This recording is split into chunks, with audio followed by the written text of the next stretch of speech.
안녕하십니까, 박승태입니다. 오늘은 그 인간들의 사고를 지배하는 어떤 이론에 대한 얘기를 하고 싶습니다. 사람들은 자기 의사를 표시할 때 상당히 망설이는 경우가 많습니다. 왜 그렇게 됐을까요?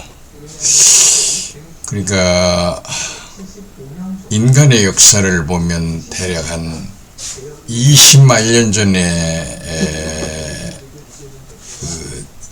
인류가 이제 번창하기 시작하는데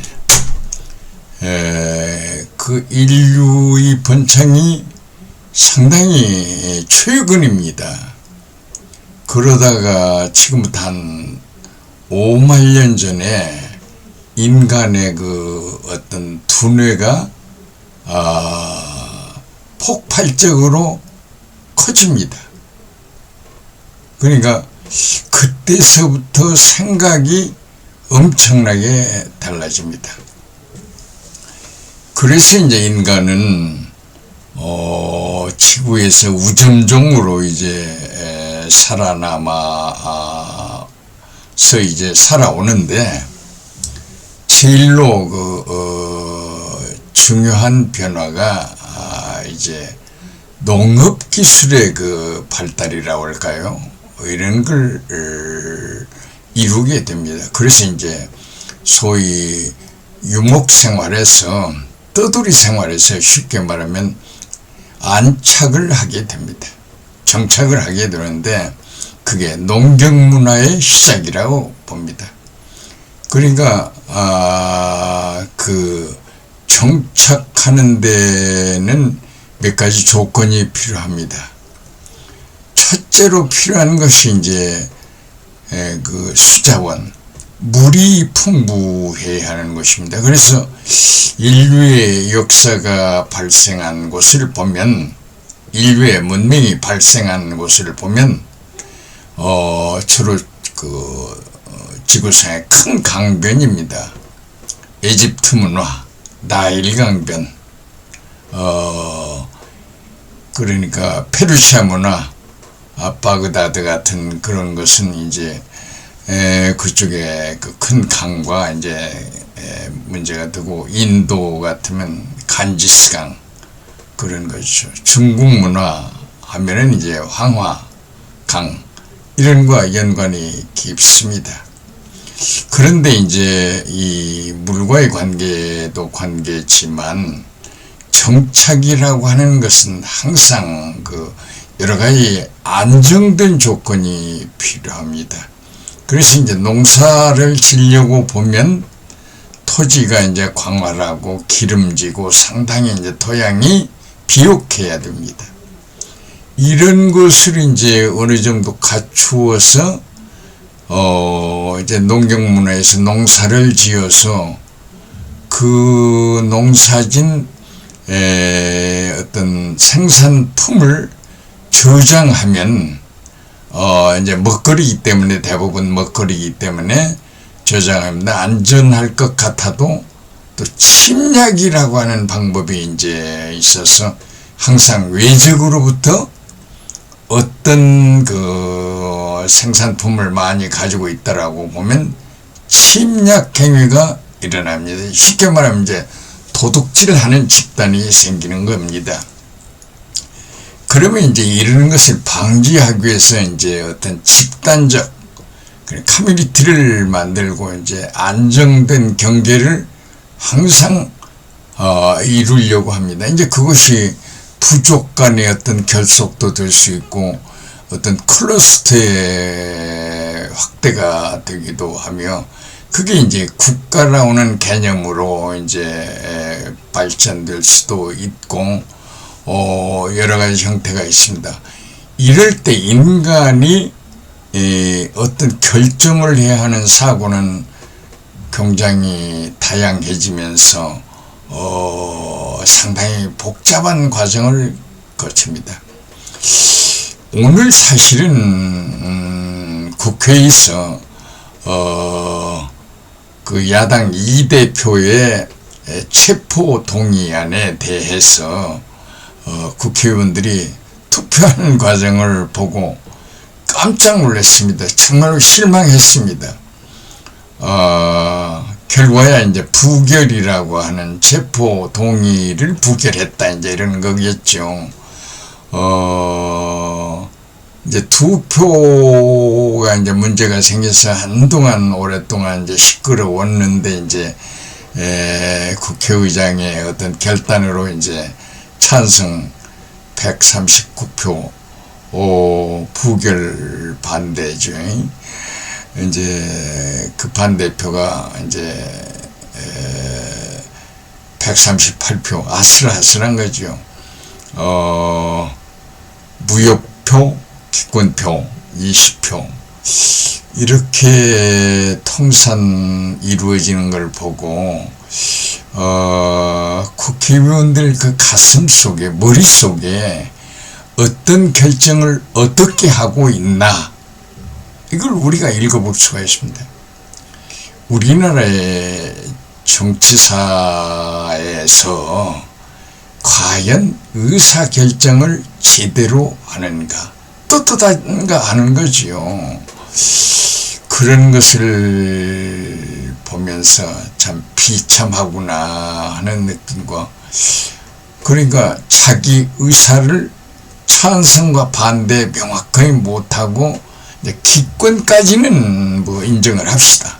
근데 이제 전혀 기권도 찬성도 아닌 무효표, 이게 11표나 되는 걸 보고 좀 이럴 수가 있나 하는 생각입니다. 그래서 이제 그 농경 문화에서 참 묘한 현상들이 일어납니다. 작물을 재배하는데 이제 문제가 생기는 겁니다. 우리가 이제 인간이 주식으로 재배하는 게 쌀이나 밀인데, 그런 주식 작물을 재배할 때 다른 것들이 섞이면 안 됩니다. 그러니까 논에는 벼만 자라야 하는 거지 다른 잡것들이 섞이면 안 됩니다.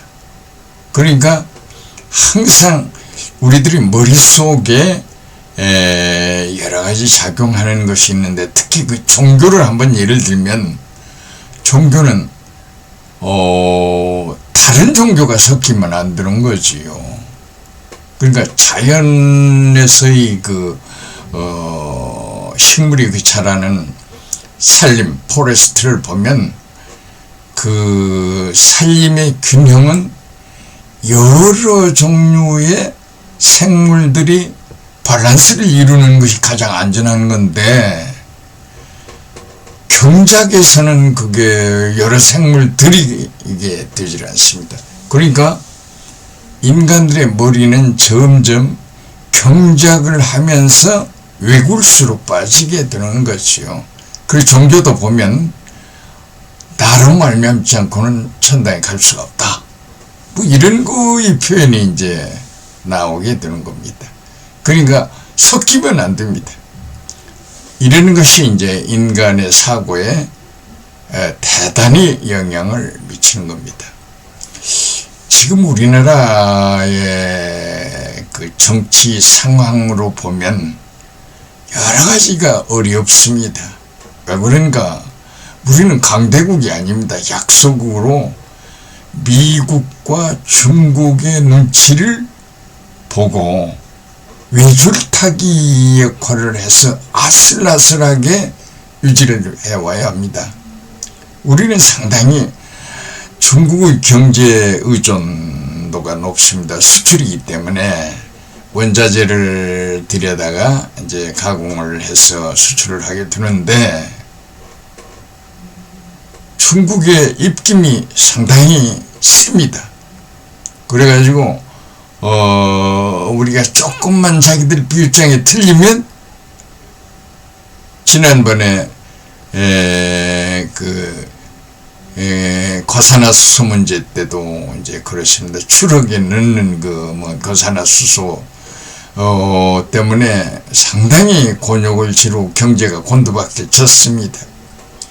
이제 코로나로 인해서도 또 그런 경향이 있고, 또 대통령이 나가서 또 좀 여러 가지 얘기를 복잡하게 해가지고 지금 또 소련에서는 뭐 여러 가지 무역의 관계에 있어서 거의 우리가 어려운 지경에 이릅니다. 그러니까 우리가 애매모호한 사고를 어떻게 잘 설득하면서 내 주장을 할 수 있는가, 이게 이제 해결하는 방법이 학문적으로 조금 자세하게 얘기를 하면 캐노니컬에 관한 문제입니다. 그러니까 이제 조금 쉽게 부연 설명을 하면 리그레이션, 상관이라고 하는 것은 그 Y축에 대한 것이 이제 X축하고 이제 어떤 관계로 이제 XY축에 이렇게 직선으로 나타나는데, 캐노니컬은 그렇게 X가 하나일 때만이 아니고 X가 여러 개일 때와 Y가 여러 개일 때, 그러니까 상관관계 주로 얘기할 때 언제나 표준이 하나였는데 표준이 여러 개일 때의 사고를 어떻게 하느냐, 그것이 이제 캐노니컬. 그 캐노니컬이라는 말을 박승태인 제가 정준 분석이라고 번역을 했습니다. 이 캐노니컬 사고를 우리가 조금은 염두에 두어야 합니다. 이제 병원에 이제 암으로 아파서 가보면 어떤 방법으로 치료를 해야 할까?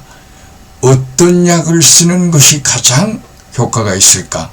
의사들이 간단하게 처치하는 방법이 캐노니컬 방법입니다. 캐노니컬을 모르면 그게 정확한 치료가 어려울 그런 입장입니다. 그러니까 적어도 정치인들은 캐노니컬 사고를 좀 해야 합니다. 기준도 여러 개고 변수도 여러 개일 때 나타나는 현상을 어떻게 해결할 건가? 그러니까 예를 들어서 이제 혈압이 높은데 혈압을 치료하는데 5가지 의약품이 있다라고 합시다. 다 효과가 있다라고 하는데 어떤 게 확실히 효과가 나는지를 모를 때 어느 약을 택할 건가 하는 그런 방법입니다. 그래서 우리는 항상 생각을 여유 있게 하고 모든 걸 잘하는 쪽으로 하기를 바랍니다. 감사합니다.